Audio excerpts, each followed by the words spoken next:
I saw a man.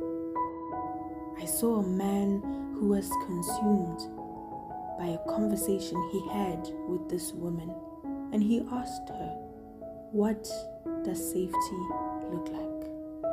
What does it feel like? Do I need to carry your sentiments the way I carry those bricks? And when your heart is in shambles, do I need to nurse the pieces? Am I to nurse the pieces?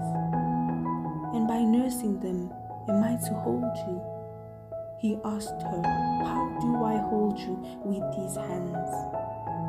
How do I hold you when outside of a place called home I scoop out small fragments of dusty rocks and ignore the searing pain when these planks of wood scratch at my skin?" I saw a man who was consumed by the conversation he had with this woman.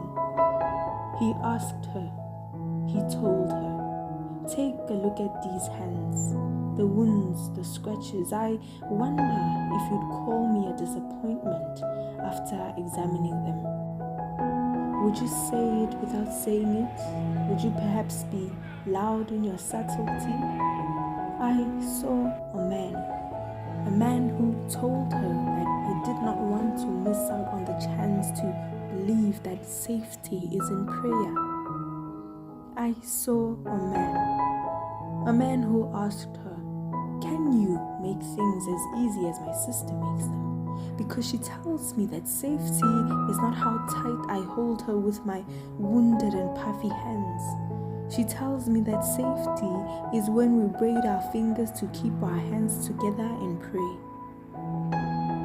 I saw a man who believed that safety is when we braid our fingers to keep our hands together and pray.